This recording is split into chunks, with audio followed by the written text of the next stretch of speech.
Now that we have some imagery to work with, we can go ahead and get started on some typography.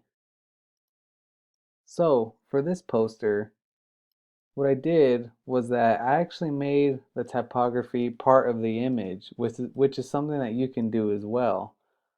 The title and the type doesn't have to be separate from the image. You can get even more creative with it.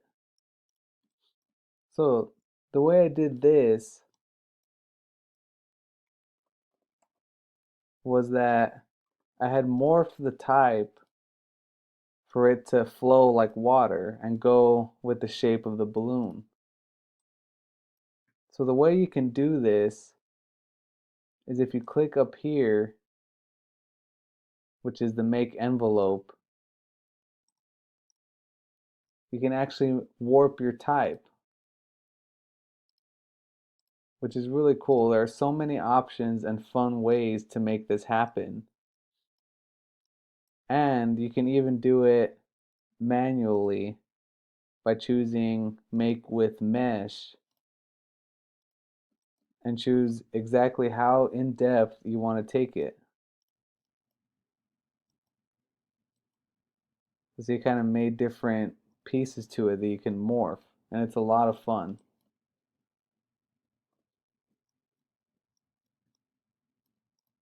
So for the hip hop poster, what I did was that I used a font called Kilogram, which I had seen a lot, which had to do with, music and posters. And I also use it because it kind of has, some fat edges to it.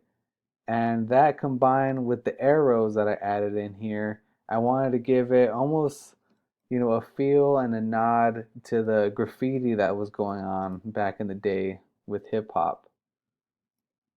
So I'm just making this smaller, and the alignment tool comes in handy when working on posters. And so I just brought this in this way.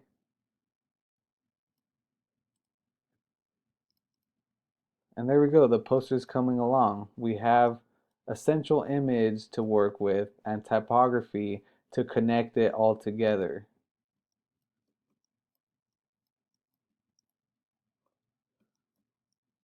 And so now with Anchorman, I chose a font called Magnum that you can download online. And I used this because it has kind of that 70s feel to it. And I knew that it would look good on a poster.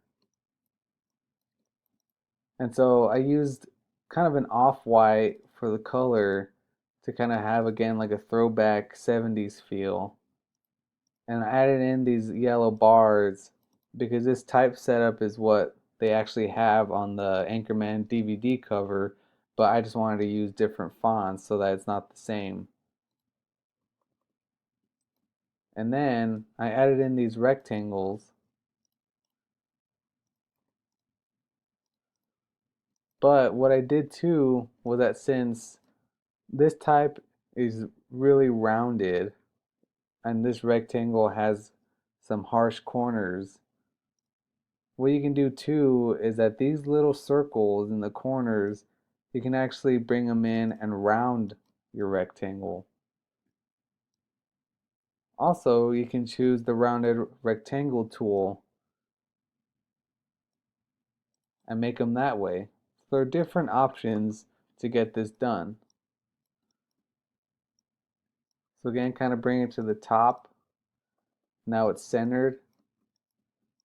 And now this poster is coming along. See, it's all about hierarchy when it comes to posters. You need a central image and typography that's the title so that people can connect and know what your event, movie, concert is all about. And also, the title needs to be the biggest before we add in the rest of the details, which we'll do in the next video. But yeah, the main type needs to be bigger so that people know exactly what the event is and they read that first before going on to the other details. These are just some basics of poster design. So the next video, I'll be adding in the rest of the details of the poster and polish them up so that we can finalize them.